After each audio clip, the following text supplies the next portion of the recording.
Good day, YouTube, and welcome to another episode of the Albino Rhino Beer Review. Today you have the Rhino, and we're looking at a beer from Imperial City. Imperial City, I do believe, is Ottawa. I'll have to just quickly double check this. Just put my glass down right there.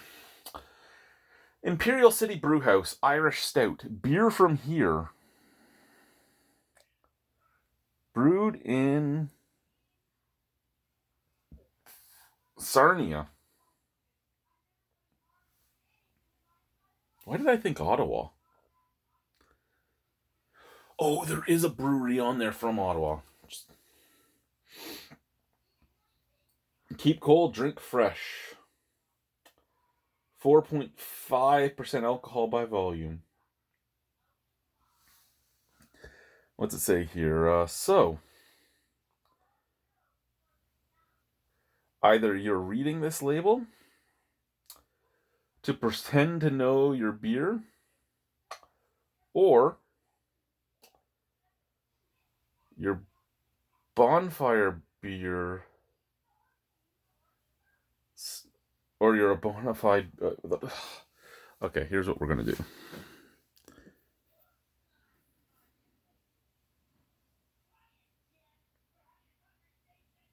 No, that didn't work either. Sorry. Okay, so either you're reading this label to pretend you know beer, or you're a bona fide beer snob. Either way, Imperial City Brewhouse has a beer for you.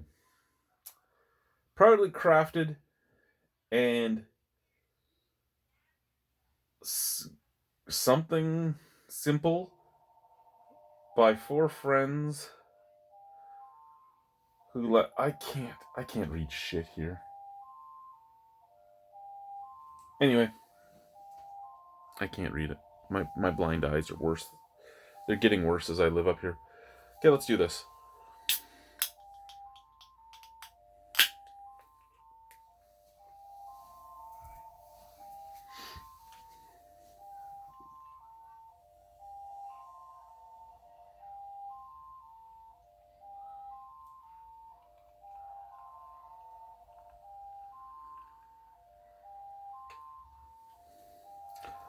Okay, like all stouts should be, blacker than the black blood of the earth.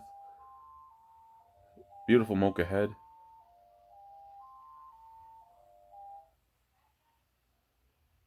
Sounds good, looks good. Scent, cut by can first.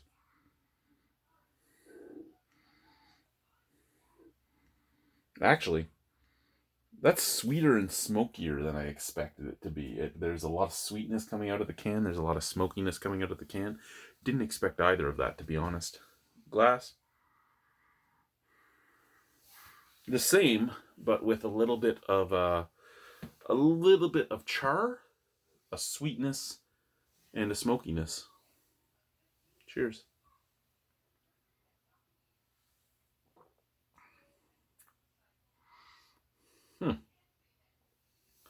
Okay, so that's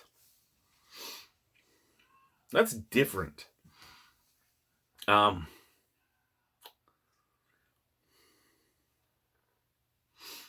I'm trying to think of the way to describe what I'm tasting without using the paradigm that came to mind first, because the paradigm that came to mind first works if you're big in beer and big in whiskey, because it's a flavor that would be in both of those, but it sounds bad when you use it as an explanation to people that don't take it that way. And you have everything from people just getting into beer all the way up to beer writers that have watched this stuff. So it's whether or not that paradigm works.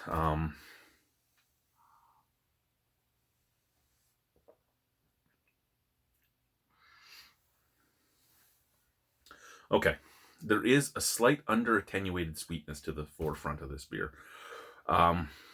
Almost like the Malta slash other such malt beverages that are out there, Tiger Malt, all that stuff. There is a slight smokiness, and then there is a ashtray like flavor. And what I mean by that is you get like both tobacco, you get the actual flavor of smoking a cigarette, you get the tobacco flavor, you get almost a flavor of ash, if you know what I mean. I've always made the joke of, like putting water in an ashtray and drinking out of it. You wouldn't do that, but it kind of it's giving you that idea for what type of flavor. It's like you met a girl on Tinder and you started dating her, or you just went to see her and you didn't know that she was a big smoker, and then you kissed her and you just got that ashtray flavor. It's that.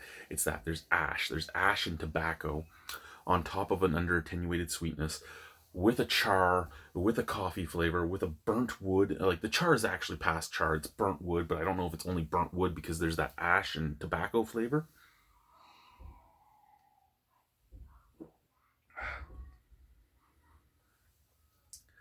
And it's watery. It is very watery for a stout.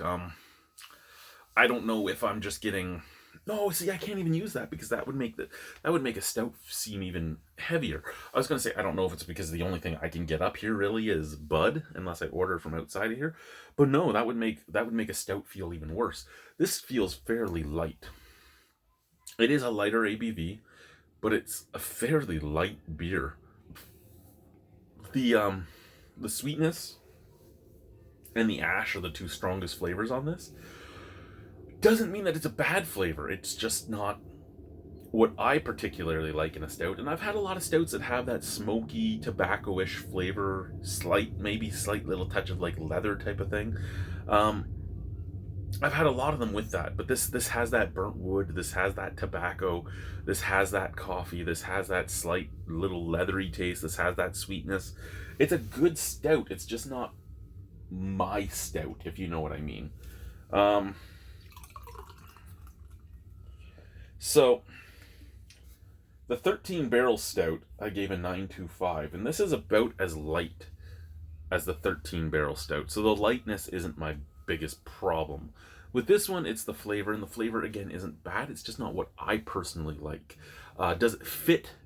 Does it fit the beer style? Yes, it fits the beer style. Does it fit my personal flavor profile that I personally like? Not really. So that being said, I'm looking at a number between 5 and 7.5 right now. So we're going to finish drinking this. We're going to do one big gulp and see where it goes. Because it's somewhere in that range. Would I buy it again to, I don't really want to buy it again, but I have no problem drinking it. There's nothing wrong with it, so it's going to be over a 5. It's going to be in the I have no problem drinking it range. But it's whether or not I will buy it again that I'm looking at right now. I don't think I will, but maybe after a big swig, I'll change my mind. Cheers.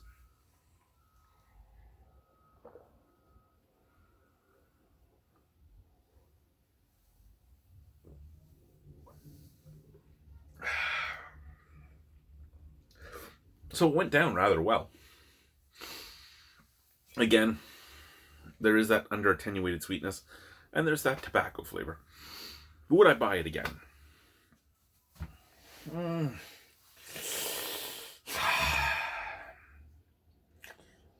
You know what? No, I don't think I will. I have a second can of that, and I think that's the end of it for me.